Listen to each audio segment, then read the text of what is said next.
इसलिए अपने व्यूवर्स जो घर में बैठे हैं हमने सोचा कि घर में बैठ के आप लोगों को हम इसका नुस्खा बता दें। डॉक्टर साहब को हम स्टूडियो में मदु कर लें ताकि जो है ना इन तमाम चीज़ों का हल निकल आए। और इसीलिए हमने आज डॉक्टर साहब को स्टूडियो में मदु किया। सर बहुत शुक्रिया, welcome to News Morning. Sir सबसे पहले तो ये बताइएगा, हर दूसरा नौजवान हो या बूढ़ा हो, खवातीन हो, आधे सर का दर्द इनको रहता है। इसकी बुनियादी रीज़न आपको क्या लगती है और इसका हल क्या है सर? अच्छा, माइग्रेन जो है बेसिकली आधे सर के दर्द को कहते हैं। हमारी टेक्स्ट बुक में ये था कि ये खवातीन में 4 गुना ज़्यादा होता है और ख़ास तौर पर जो यंग फीमेल्स हैं उनमें ज़्यादा होता है। लेकिन मैंने अपनी प्राइवेट जो हमने प्रैक्टिस करते हैं रोज़ाना की मुख्तलिफ जगहों पे, वो देखा कि यहाँ पे जो यंग बच्चे हैं 18 साल 14 साल 16 साल के मेल्स, उनमें भी बेशुमार बच्चों को ये दर्द है और इतनी सवियर दर्द होती है कि वो दीवारों को टकरे मारते हैं जाके। सो ये चेंजिंग जो सिनेरियोज हैं जो हैं आ रहे हैं, लेकिन दर्द बड़ी शदीद होती है और ये दर्द शुरू हो जाए तो फिर ख़त्म होने का नाम भी नहीं लेती। और ख़ास तौर पे जो आजकल चेंजिंग वेदर सबसे बड़ा ट्रिगर है, ये याद रखें। जो मौसम तब्दील हो रहा है, गर्मी से सर्दी हो रही है, सर्दी से गर्मी हो रही है, तो इस मौसम में ये माइग्रेन होने के चांसेस बहुत ज़्यादा होते हैं। अच्छा, वेदर चेंज भी इसका सबब होता है? बहुत बड़ा। अच्छा, ये मैं पहले भी हम बात कर रहे थे कि एक तो माइग्रेन का पेन है ना, सर दर्द आपको बहुत ज़्यादा होता है। दूसरा ये कि उसके रिलीफ के लिए कहते हैं माइग्रेन का पेन अगर हो रहा है तो उस पर कोई पेन किलर असर नहीं करती है। आप पैरासीटामोल लें, आप कोई हैवी डोज लें, माइग्रेन के पेन में कोई चीज़ असर नहीं करती है। तो आप इसका ट्रीटमेंट किस तरह से करते हैं? देखिए, माइग्रेन की ना 3-4 स्टेजेस होती हैं। पहले को प्रोड्रोम कहते हैं, जिसको होती है माइग्रेन को पता चल जाता है कि कुछ होने वाला है, वो उसको पता चल जाएगा कि कुछ गड़बड़ होने वाली है। उसके बाद उसका ऑरा कहते हैं, जिसमें उसको अंदाज़ा होना शुरू होता है कि शुरू हो गई है। उसको चक्कर आएंगे, फ्लैशेस नज़र आएंगी और फिर फुल ब्लोन एक पेन शुरू हो जाती है। जब पेन शुरू हो जाती है, आपकी बात बिल्कुल दुरुस्त है कि उसको फिर उसको ठीक करना बड़ा मुश्किल हो जाता है। अब 70 to 80% माइग्रेन की किसी को कॉज ही नहीं पता कि होती क्यों है। बस फीमेल्स में ज़्यादा होती है, मखसूस अयाम में ज़्यादा होती है, जब कोई स्ट्रॉन्ग स्मेल से ज़्यादा होती है। किसी ऐसी जगह पे चले जाएं जहाँ पे बहुत ज़्यादा फ्लैश लाइट्स हो, जैसे लोगों को रात को जब कोई ड्राइव करते हैं तो सामने से लाइट्स पड़ती हैं। जो लोग कंप्यूटर का इस्तेमाल ज़्यादा करते हैं, मोबाइल ज़्यादा देखते हैं, उनमें चांसेस। फिर over work, lack of sleep और एग्जर्शन, ये तमाम ट्रिगर्स हैं जिससे पेन शुरू हो सकती है।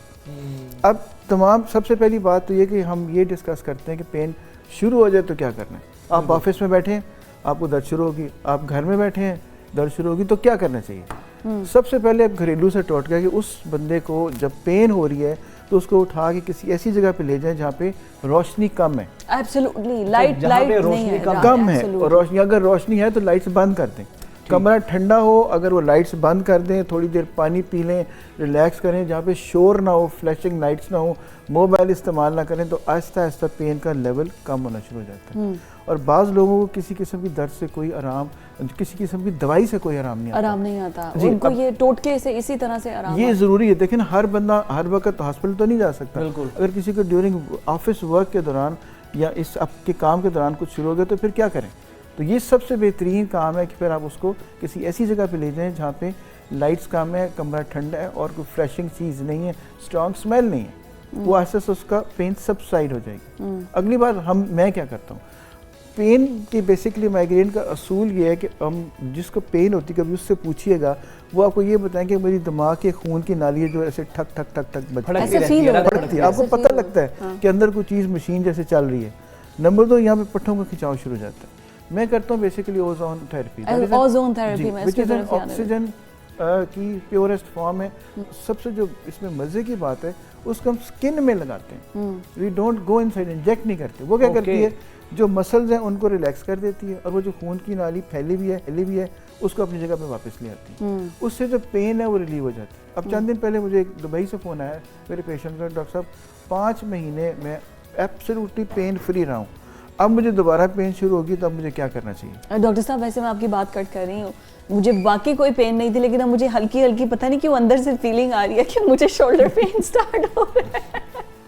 ऐसा क्यों है कि पेन का आप नाम लेते हैं, आपका बॉडी का जो हिस्सा सबसे ज़्यादा पेन में होता है तो वो स्टार्ट हो। मैं पेन मैनेजमेंट की हम बात कर रहे हैं और अभी उमर भाई इतनी तारीफ कर रहे थे और मुझे पता नहीं क्यों ऐसा ट्रिगर कर गया, आई डोंट नो व्हाई। इसका मतलब हुआ कि आप मुझे दोबारा नहीं बुलाएंगे। कभी नहीं। डॉक्टर शहजाद करीम भट्टी साहब हमारे प्रोग्राम की शान है क्योंकि इन्होंने मुझे ठीक किया है।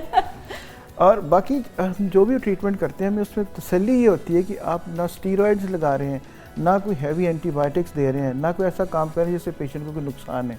ऑक्सीजन से क्या नुकसान होगा और फ़ायदा ज़रूर हो सकता है, और ये बिल्कुल हार्मलेस प्रोसीजर है और बेशुमार लोगों को आराम इससे आता है। इवन अब तो ओजोन हम इनफर्टिलिटी में भी इस्तेमाल करते हैं, एस्थेटिक्स में इस्तेमाल करते हैं। सो बहुत सारी चीज़ें ऐसी हैं जिनमें डाइट का भी कोई अमल दखल होता है इस चीज़ में? जी बिल्कुल, डाइट का अमल दखल होता है। जो लोग फिजी ड्रिंक्स लेते हैं, जो लोग ये जो तली हुई चीज़ें ज़्यादा लेते हैं, चॉकलेट्स ज़्यादा लेते हैं, कॉफ़ी ज़्यादा पीते हैं, इन जो भी चीज़ स्टिमुलेंट है वो पेन ट्रिगर कर सकती है। ओके। तो इसलिए डाइट जितनी सिंपल रखेंगे, जितनी सादा रखेंगे उतनी बेहतर। अच्छा, कॉफी भी आपको पेन को ट्रिगर कर सकता है? हालांकि मुझे तो ये था कि कॉफी तो इतना। कॉफी में भी ये बता दें, ये मिल्की कॉफी हो या ब्लैक कॉफी हो या हर तरह की कॉफी, देखिए हर बंदे का ना ट्रिगर अपना होता है। जी। कईयों को सिर्फ ऐसे भी मेरे पास लोग आते हैं जो जिन्होंने परफ्यूम से शुरू हो जाती है। हालांकि परफ्यूम से ऐसी आमतौर पर होता है, लेकिन जैसे ही किसी ने वो स्ट्रॉन्ग परफ्यूम जो खासतौर पे हमारे उधर सऊदी अरेबिया वगैरह मिलते हैं, ओद जैसे होते हैं, वो जैसे ही उन्होंने सूंघना उनको पेन शुरू हो जाएगी। किसी महफिल में जाते हैं तो उनको पेन शुरू हो जाती है। अच्छा, अक्सर लोग ये भी कहते हैं कि माइग्रेन की बहुत बड़ी वजह डिप्रेशन, परेशानी भी है, तो ये भी उसी का कॉज होती है या फिर आप समझते हैं कि ये चीज़ें शायद इतना मैटर नहीं करती? बेसिकली रेसिप्रोकल है। पेन से जो है डिप्रेशन शुरू हो जाती है और डिप्रेशन का भी पेन से ताल्लुक़ है। बिल्कुल आपकी बात दुरुस्त है कि डिप्रेशन में पेन की जो शिद्दत है और फ्रीक्वेंसी दोनों ज़्यादा हो जाती है।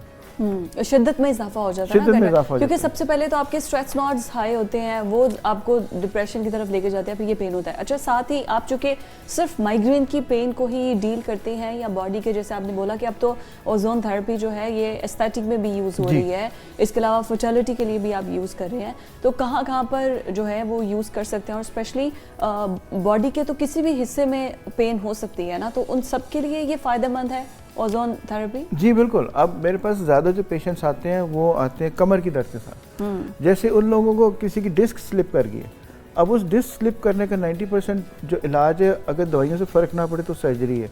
सर्जरी के अपने इफेक्ट्स भी हैं, इसके साइड इफेक्ट्स भी हैं, इसकी कॉम्प्लिकेशंस भी हैं, और उसमें हम जो ट्रीटमेंट करते हैं वही ओजोन हम एक स्पेशल मशीन के ज़रिए उस डिस्क के अंदर इंजेक्ट करते हैं, जिससे वो डिस्क श्रिंक कर जाती है। टोटल 10 मिनट का प्रोसीजर है।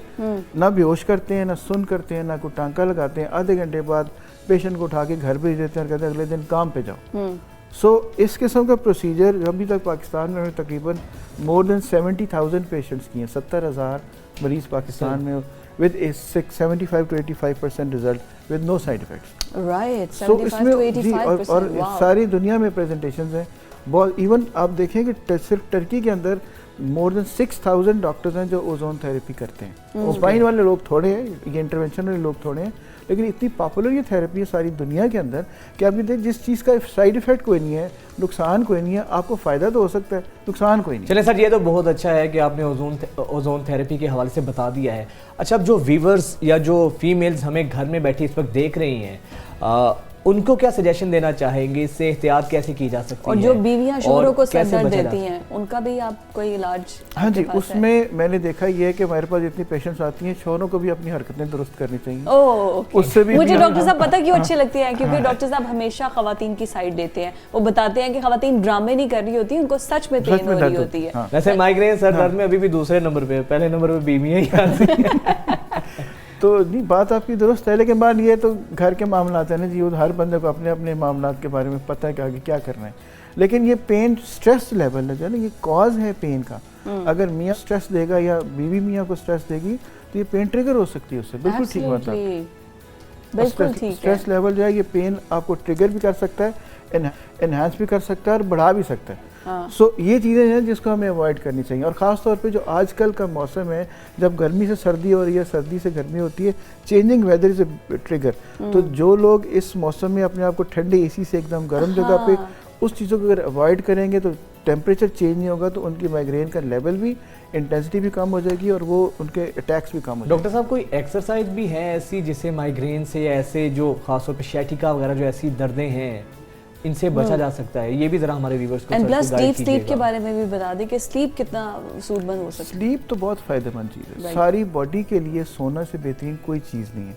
जितनी हमारी रिपेयर वर्क है सारी बॉडी का, वो ड्यूरिंग स्लीप होता है। जो लोग एक्सरसाइज करते हैं उनकी जो बॉडी बिल्डिंग है सारी, वो सारी ड्यूरिंग स्लीप होती है। तो जितना सोना, अगर आप गहरी नींद 6 से 8 घंटे की नींद रखते हैं तो आपके लिए बहुत फ़ायदेमंद है। बाकी रही एक्सरसाइज की बात, सबसे बेहतरीन एक्सरसाइज वॉक है। अगर आप वॉक करते रहेंगे तो आपके जो बॉडी ठीक रहेगी और स्ट्रेंथ ठीक रहेगी। और सबसे जो ज़रूरी चीज़ हमारे आजकल के माहौल में है कि आप अपने दफ्तर में, ऑफिस में, कंप्यूटर के सामने बैठते कैसे। अगर आप अपनी कमर सीधी करके बैठेंगे तो ये always sit with your back straight, यूं सीधा। जब कमर सीधी होगी तो आपके समझे कि 70% चांसेस आपकी कमर की दर्द के कम हो जाते हैं। तो ये इसलिए कि छोटी छोटी एहतियात हैं, छोटी छोटी टिप्स हैं, अगर आप फॉलो करते रहेंगे तो आपकी दर्दें आपको या नहीं होंगी या उनकी शिद्दत में कमी आ जाएगी। अच्छा, ये जो कमर का दर्द है ये तो हर किसी को है, ये क्या फैमिली टू फैमिली, मुझे तो लगता है जनरेशन टू जनरेशन चलता आ रहा है। तो जो हमारी जनरेशन है वहाँ पर तो फूड हमें वैसे ही प्योर नहीं मिल रहा, हर चीज़ हमें मिलावट वाली मिल रही है। तो हम अपने इसी एज में ऐसी क्या आप टिप्स देंगे कि इसको कंटिन्यू करें ताकि हमारी आगे नेक्स्ट अगले स्टेज आने तक हमारा बुरा हाल ना हो, हमारी कमर का, जोड़ों का? मैं आपको छोटी सी मिसाल देता हूँ। मेरे पास एक बच्चा आया, मैंने उससे पूछा, यार बेटा तुम गेम क्या करते हो? उसने कहा अंकल मैं फुटबॉल खेलता हूँ। मैंने उसकी हालत देखी, मैं यार तुम फुटबॉल खेलने वाले लगते नहीं हो, जो कि फुटबॉल वाले तो बंदे फिट होते हैं। कहता अंकल मैं नेट पे खेलता हूँ। उसने जो किया एक किस्म का, यही मसला है कि हमारी फिजिकल एक्सर्शन, फिजिकल एक्सरसाइज नहीं है। राइट। अगर आप जब तक आपके मसल्स स्ट्रांग नहीं है फिजिकल मूवमेंट से, वॉक से, एक्सरसाइज से, तो आप हमारी स्ट्रेंथ कहाँ से आएगी? फिर आपने जो बिल्कुल ठीक कहा, खुराक वाली बात, फिर हम में से 90% पेशेंट जो मेरे पास आते हैं, 90% उनमें से ना कोई टाइम पे सोता है और ना ही कोई टाइम पे खाता है। एब्सोल्युटली। तो जब आपके हमारे पास हेल्दी अनहेल्दी हैबिट्स है हमारी, तो दर्दें कैसे ठीक होंगी? बिल्कुल ठीक है। बहुत शुक्रिया डॉक्टर शहजाद करीम भट्टी साहब हमारे साथ मौजूद थे। और ऑडियंस, अगर आपको कोई इस तरह का कोई मसला है कि आपको, तो at least just try him once, क्योंकि अपना मैं खुद बता रही हूँ कि मैंने इनसे 2 से 3 बार सेशन लिए हैं and now I have no pain. तो आप लोगों के भी कमर के या सर दर्द के या जो भी मसले हैं, सर्जरी से जाने से पहले आप एटलीस्ट जो पेन मैनेजमेंट के डॉक्टर्स हैं, डॉक्टर शहजाद करीम भट्टी के पास भी आप आ सकते हैं, या और भी जहां आपको लगता है कि सूटेबल है।